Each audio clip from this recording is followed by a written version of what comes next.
Hey there and welcome to this special election show. We're in Kolkata, we're in West Bengal, where we are really trying to decipher what could be one of the key contests and certainly one of the most fiercely contested battlegrounds of these elections. And battleground not necessarily just in the normal sense of the word. There's been a lot of violence which has caused a lot of concern. So we are here in Bancharam with three of the top political analysts on West Bengal whom I know of. So it's great to have all of you with us. And we are, Bancharam's really trying to spoil us with this array of sweets. Yes. So I'm going to urge you all to dive in before we start. But let me introduce you as we go along. Rajat Roy and Shikha Mukherjee, two of the most prominent journalists who've been working as independent journalists, also writing extensively about all the politics of West Bengal. So I want to get you to help us understand exactly what's happening. And Professor Maidul Islam is, of course, Assistant Professor of Political Science at the Center for Studies in Social Sciences. Great to have you with us as well. Right, before I get you to tell me exactly who's winning how many seats, why don't you, I mean, look, how can you say no to all of this? Take your pick. How can you say no? I'm not going to say no to Mishti Doi. As a matter of policy, I never say no to Mishti Doi. Right. So Mishti Doi is here, so... Rasgulla is here. Okay. It's now become the Didi's Oh my God, favorite. can we? No, that's okay. We can't possibly eat anything. Yes. Okay, thank you. Oh, the Shingara. You know, this is a good Bengali snack. Okay, fine. So now that we are sufficiently fed, I think Yes. we are sufficiently fed till counting day. Yes. So that's enough to last keep us going. Now let's start diving into it. Who wants to go first? Shikha, will you go first? Okay. How's it going? Who's going to win how many seats? Let's just start diving in and then we'll try and find out why and what and where. Predicting the numbers this time is phenomenally difficult. That's because what we are seeing is a ferocious in Bengal, elections are ferocious anyway. Ferocious both in terms of physical violence as well as in terms of competitive politics. But this one has acquired a different edge because votes are it was supposed to be some kind of a weak three-cornered contest, but it's turning into a one-on-one fight of Trinamool versus the BJP. So three corner it was supposed to be Trinamool versus CPM and BJP. And pockets, the Congress. Congress. Yeah. And because the opposition to the Trinamool is so divided, that means the Trinamool was going to sweep. That's what the traditional theory would have been. That's right.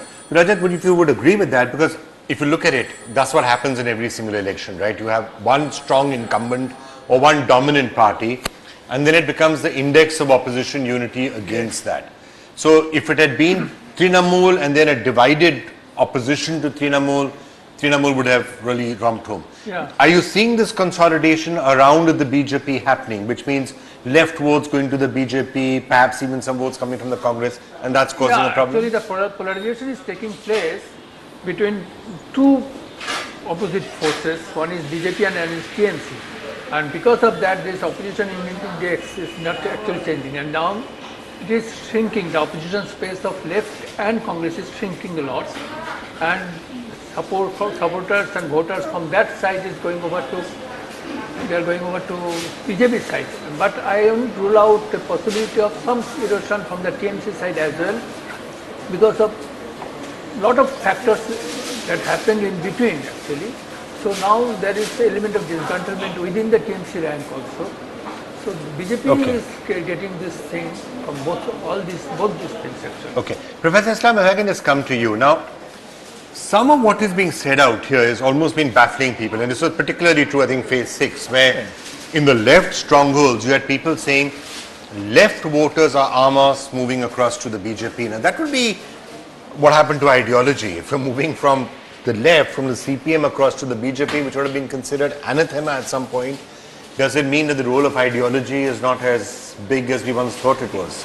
I will say that particularly in the South Bengal, this is happening after 2016 assembly elections. Several bypolls where the left and the Congress votes were dwindling, and both the Trinamool and the BJP votes were increasing. So that's quite interesting. It's not just BJP rising, but also Trinamool rising at the cost of the decimation of the left and the Congress.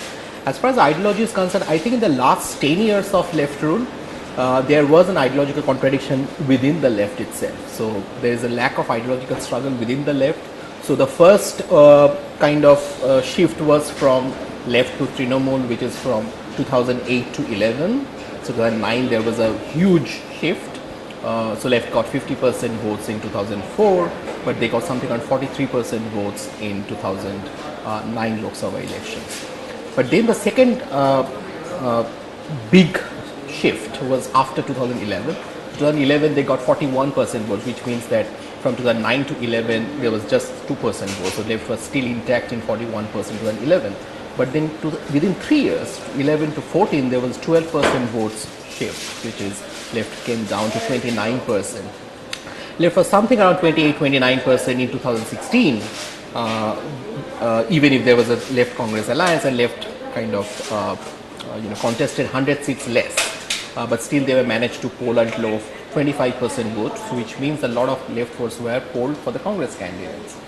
But I guess the left issues have been now being more presented by the Trinamool, as articulated by the Trinamool, and the anti-Trinamool vote is going to the BJP. So let's just discuss vote shares and vote swings for a couple of minutes, and then we'll try and see what that might mean in terms of seats. And obviously this is just predictions and analysis. The left. So as he's saying, the left was there's at least 25-26% solid left support. Is it going to be able to hold on to at least the bulk of that right now? And I'll tell you why I'm asking this question, because when you talk to the BJP and saying, why do you actually think you can go up a lot in terms of seats? Okay, maybe your vote share will go up a little bit, but in seats you'll need to get a big chunk. And they're saying, Tripura, remember Tripura. The Congress collapsed completely, and that's why they had 2% and suddenly they won the state of Tripura because the entire Congress went across Amas. Is that at all a possibility, or do you think the left will still be able to hold, if not all 25%, it'll at least be able to hold on to 20 plus? Look at Buddhadev Bhattacharya's statement. He had issued an interview, he had given an interview to his party organ Ganshakti only a few days back. Then he has warned his party sympathizers and activists not to jump from Trinamool's frying pan to BJP's fire. Because they all, Manik Sarkar, the former Chief Minister of Tripura, he is categorically issuing warning that don't do this mistake. Don't support BJP just to spite Trinamool. Look at what happened in our state in Tripura. So these things are reality. Actually, they realize that there is serious concern. Left votes is shifting from the left vote bank to BJP. They are going over to BJP. And also at the ground level, I have been in touch with some of the party functionaries in districts. They are also confirming this thing, that it is happening at the ground level. So I am sure that vote share of BJP will go up at the cost of left and also to some extent from other sides. What would you say would be the base below which the left vote is unlikely to collapse? Because there must be a certain section of the left vote which is ideologically driven, which says, I don't care, we're not going to suddenly go across to the BJP. Theoretically, that's what the case should be. Even in practical terms, there must be a core left vote base, and that is, I think, what is going to come out of this election. The left doesn't know whether it has bottomed out. Party leadership, people that I've spoken to, still don't know.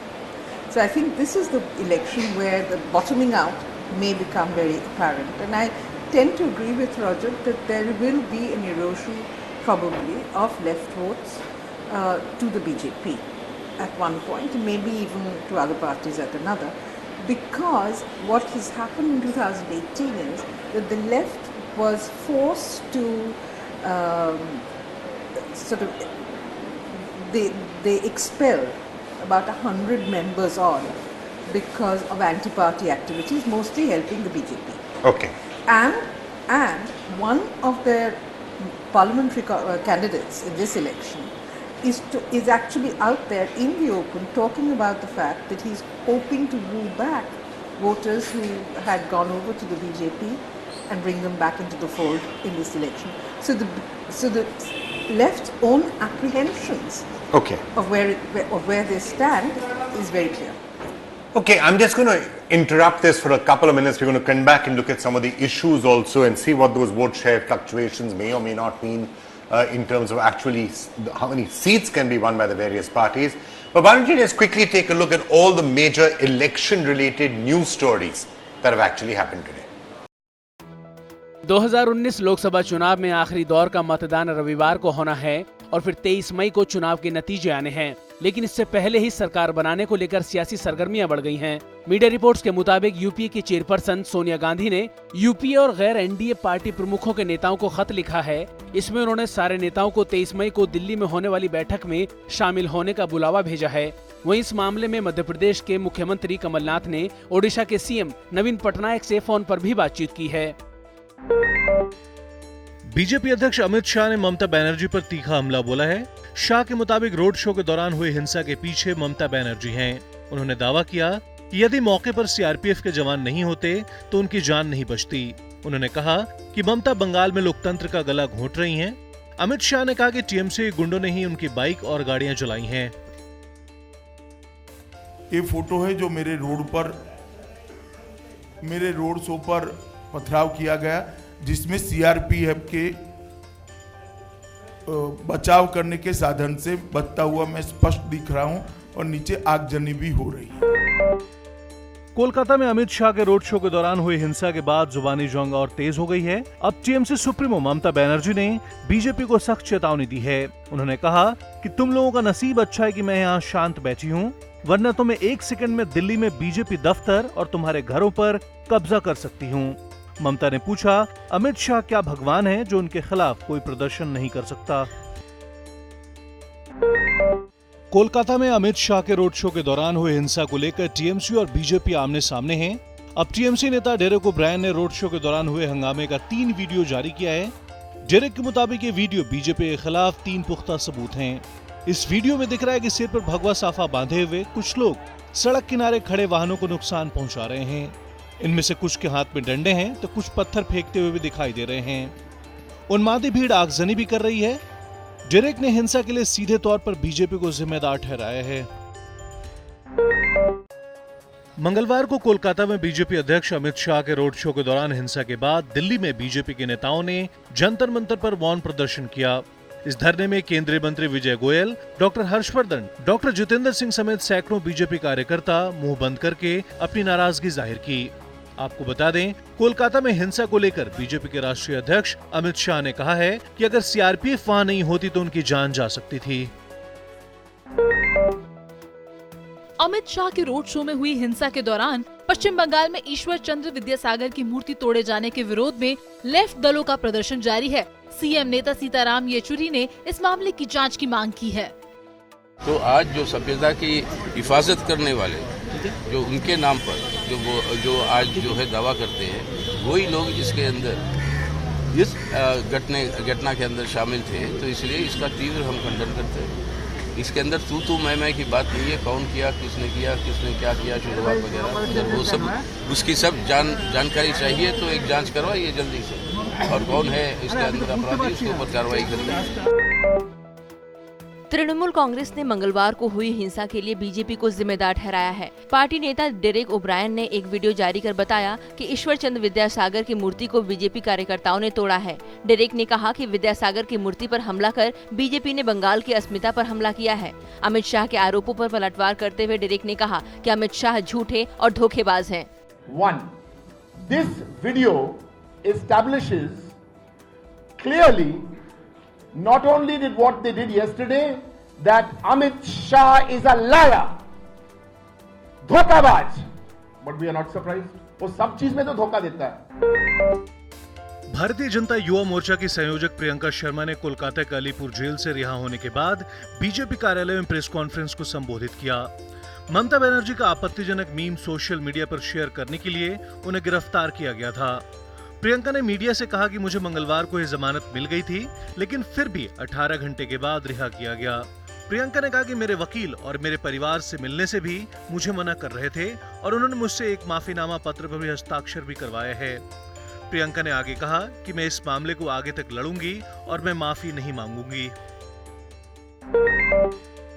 Congress अध्यक्ष राहुल गांधी आजकल रैलियों में गांधीगिरी करते दिख रहे हैं। मध्य प्रदेश के उज्जैन की रैली में राहुल गांधी ने कहा कि प्रधानमंत्री नरेंद्र मोदी उनके दादा और पिता को रैलियों में खूब अपमानित करते हैं, भला बुरा बोलते हैं। राहुल ने कहा कि भले ही मैं मर जाऊंगा, लेकिन मैं कभी किसी के बारे में या मोदी जी के माता पिता का अपमान नहीं करूंगा। कभी भी जिंदगी भर नरेंद्र मोदी के परिवार के बारे में, उनके माता पिता के बारे में कभी नहीं बोलूंगा। मैं मर जाऊंगा, आप सुनो, मैं मर जाऊंगा, मगर मैं नरेंद्र मोदी जी के मां और पिता का अपमान कभी नहीं करूंगा। जबकि पीएम श्री नरेंद्र मोदी मुझसे ज़्यादा समय तक गुजरात के सीएम जरूर रहे हैं, लेकिन उनकी विरासत ऐसी है जो न केवल उन पर बल्कि बीजेपी पर तथा देश के सांप्रदायिकता के इतिहास पर एक बोझ व काला धब्बा भी है। मंगलवार को प्रधानमंत्री की चंडीगढ़ की रैली में मोदी पकौड़ा बेच रहे 12 छात्रों को हिरासत में लिया गया। चंडीगढ़ के सेक्टर 34 थाने के मुताबिक एहतियातन 10 से 12 छात्रों को हिरासत में लिया। हालांकि रैली खत्म होने के बाद उन्हें रिहा कर दिया गया। बीजेपी प्रत्याशी किरण खेर के समर्थन में पीएम मोदी की रैली थी और रैली से पहले इन छात्रों ने पकौड़े बेचते हुए केंद्र सरकार के खिलाफ नाराजगी जाहिर की। प्रदर्शन कर रहे छात्र अपनी इंजीनियरिंग, बीए और एलएलबी की डिग्री हाथों में लिए नारेबाजी कर रहे थे। आपको बता दें, चंडीगढ़ से किरण खेर के खिलाफ कांग्रेस के पवन बंसल चुनावी मैदान में हैं। 7वें चरण की वोटिंग से पहले पंजाब में चुनाव प्रचार करने पहुंची प्रियंका गांधी ने पंजाबी कार्ड खेला है। कांग्रेस महासचिव ने भटिंडा की रैली में अपने भाषण की शुरुआत पंजाबी में की। उन्होंने कहा, मुझे यहाँ आकर बहुत खुशी हुई। मेरा घर वाला पंजाबी है और उन्होंने हर मुसीबत का सामना मुस्कुराते हुए किया। आपको बता दें, प्रियंका के पति रॉबर्ट वाड्रा के पिता राजेंद्र वाड्रा पंजाबी हिंदू थे। यहाँ आकर मुझे बहुत खुशी हुई। मेरा घर वाला पंजाबी है। हर मुसीबत का सामना उन्होंने मुस्कुराते हुए किया। मैं पंजाबियों की धरती ते पंजाबी कौम नू सलाम करदी हां। पंजाबी कौम हर मुश्किल का सामना डट के करती है ते सदा खुश रह के चढ़दी कला विच रहंदी है। अब मैंने अपनी पंजाबी शो ऑफ कर दी, पूरा भाषण हिंदी में दूंगी। Okay, now I'm just going to come to then the moot point, which arises from a lot of what we've been just discussing. In terms of seats, now Trinamool 40-45% is what they have had. How much can the BJP actually make up to start winning seats, and how many seats are they likely to get? You know, my prediction is that left is not going to get anything less than 16-17%, which the BJP actually got in 2014. And which, let's say, even when the Congress was decimated in the late 90s, they were something holding around 14-15%. The left will actually be holding that. That is the core vote. And BJP can't get more than 30-32% votes, whereas Trinamool 30-32% is a very high number for the BJP. No, exactly. At 30-32, they start winning seats. Yeah. No, but then that's where it comes. So my prediction is that BJP can actually win 5 to 6 seats. Alipurdwar, Balurghat, these are certain. No, but hang on. If you're saying 32% on average for the BJP across the entire state, yes, which means that they could win much more than because it will be concentrated in certain areas, right? No, so then they could win more than. I think Mohinder has it right. I'm not that sure, because the Trinamool and BJP combination 98-99 used to get actually 30-32% votes, but they could get something around 8 seats. Okay. So that's the number. Okay, the concentration. So he's saying the BJP could go up to 30-32% of the votes, which they would be probably happy about. But 7 or 8 seats. So you're saying 7 or 8 seats? Yeah, I would be very surprised if they touch double digit, but 7-8 seats. 7-8 seats. So 30-32% votes, 7-8 seats. Is that the way you would look at it also? I wouldn't look at that percentage, no, because I think, the BJP has had its fluctuations. Sometimes it gets more vote share, sometimes it drops, and the drops happen within the space of 2 years, 1 year. Yes. So it's the BJP's vote share is not stable. That's one. The second thing is to bump it up from the 11% that it got in 2018 to 33% in a matter of a year is perhaps you're talking in terms of a tsunami in favor of the BJP, which I don't think is the mood at this point in time. The third thing that is likely to impact the BJP is that its visibility is very high, but whether that translates into votes is a different story altogether. Okay. So, well, you would also be the 7-8 seat number, or lower or higher? I would probably be lower, because I think that's the best that performance. BJP's votes are very scattered across the state, whereas you need, in the Congress with 12 to 14% votes, wins 4 seats. Yeah. And that's with its concentration. Because of in the 3 districts. concentration. So the concentration is an important part. Yes. Let's see what your numbers would be right now. I think I will go for this 7 to 8 seats, but the vote share Maximum. will be anything between 25 and 30. But I will be surprised if it touches 25 to 27 and stays there. That is Okay, but also at 7 to 8 seats is 7 your to 8 seats, your yes. call. Okay, let me just ask you all, what could change this? So you said there'd have to be a tsunami in favor of the BJP for that to change. We've seen a lot of violence, which unfortunately we keep seeing in elections in West Bengal. We've also perhaps seen a fair amount of polarization that Yes, seems to be happening, right? And the BJP coming out, charges of minority appeasement, those themes coming up. Could that lead to sudden consolidation and a dramatically different result, or a surprise result based on what you are saying? Well, let's say that 32 suddenly goes to 40, 42, then suddenly the number of seats will be more. One thing is that, unlike Tripura, West Bengal is a bigger state. So Tripura is 2 seats, smaller states, easy to manage. And it's 25 years of anti-incumbency. Mamata is not facing 25 years anti-incumbency, 8 years of anti-incumbency. BJP is getting votes. So what is the social coalition behind BJP? You get a tribal votes of BJP, and it has been because of the RSS campaign. We first seen in Gujarat, then Chhattisgarh, then Western Odisha, Panchayat Post, Tripura. And they actually performed well in the western part of the state and in north, the tea regions, in the Alipurduar, and they did well even in 2016 assembly. They will get a section of the urban upper middle class voters, which they got in 2014. They will get a substantial chunk of the Hindi speaking votes, but this is still a weak social coalition, But unless BJP gets the votes of the significant sections of rural poor and the urban poor, which is actually behind the Trinamool, and the rural poor and the urban poor is overlapping with 3 identities. One is Dalits. There are a huge number of women and also minorities. So I think that's where the social coalition behind the Trinamool is strong. And it's holding together, you think? And in the case of appeasement, I'm not sure, because West Bengal is an interesting state where Mahfuza Khatun of a former left front candidate went to BJP, and BJP has to file that person, and left front, and the BJP has to also say that we also need Muslim votes and all. So it's interesting. It's not that. And the Trinamool is also giving a BJP fight even on the Hindu card. They are also in puja committees and all. Because it seems to be a very, at least on the surface of it looks like a polarized election. Why can't we say Jai Shri Ram? All of those things, charges of appeasement coming. Is that playing a factor or no? Polarization is happening, but there is another kind of politics which is at play here. And I think that is not covered only by this Muslim appeasement issue, which is that the BJP has made, it has talked about the Hindus in peril, being swamped by the Muslim minority, etc., as a build-up to its own positions. But what it has also brought into play is NRC and the Citizenship Amendment Bill, issues on which there is a very strong sentiment in this part of the world. Assam, it's less so here. The issue of migration, who is a migrant, who is an illegal So that could go in the BJP's favor? Against the BJP, as a matter of fact.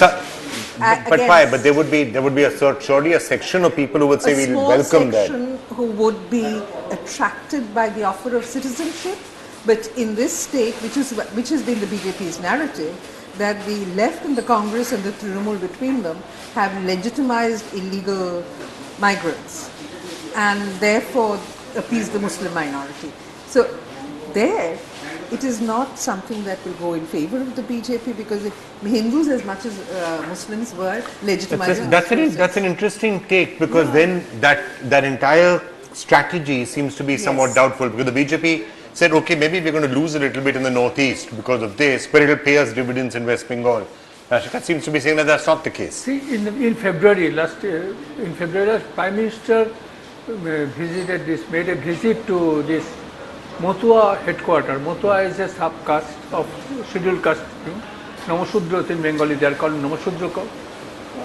And they have a strong influence in some of the states. Bonga, then Ranaghat and other these areas, adjoining areas. There are more than 30 lakh of 3 million people. Till now, till 2009 they were social organizations. Then after that, Mamata brought them into the political thing. They put up candidate from the Motua headquarters, the main family which actually leads them, and then became minister and MP, all these things. Now Modi went there to seek support from that group, and they also put up a candidate there from that same family. But while he was asked about this thing, NRC thing, he tried to assess them about only one point, saying that don't worry, if you are dropped from the NRC, because a lot of Motua people are dropped from the NRC in Assam, so our amendment bill on this citizenship thing, that will take care of. But that bill did so it's a double-edged sword. Okay, last quick question from all of you. After the election, well, either, Modi is going to get 240, 250, NDA 260, who knows more. In that case, the whole question is over. If there is a situation where the opposition is then trying to get something together, do you see Mamata Banerjee saying, okay, I am going to help and put together an alternative? Or is she going, and whoever it is doesn't matter, but I'm going to try and help get an alternative going? Or will she say, I would like to be Prime Minister and therefore, it should be a Mamata-led coalition? Which way do you think it's going to go? Because Trinamool Congress, Derek O'Brien has told me, ego has nothing to do with it. We're going to try and facilitate alliance. That's right. January 19, when we had this big Mahagathbandhan rally in Calcutta, that was the kind of message that she didn't say it, but it was really the subtext of her entire enterprise, that the Mahagathbandhan has to survive. And she's been now repeating this message across the state 3 times a day, saying the alternative has to come to power. It is not the person who matters. There will be a prime minister. So she set the expectations. She has no personal expectations, number one. Number two, if you look at how she's eaten crow in terms of the Delhi Mahagathbandhan meeting, where the left got invited, and that was obviously something that she wouldn't have welcomed, but she did welcome it. So Mamata Banerjee is not, I think, in play for the Prime Minister's seat. She is not in play, so she could therefore play an important role in getting someone to emerge in case that eventuality arises. She is the godmother. Okay, the godmother and possibly the king or queen maker, who knows? Yeah. Would you agree with that take? There are certain hoardings and flags showing Mamata is the next Prime Minister candidate actually by your party, and in Bengal your party people can't do anything without taking cue from the top.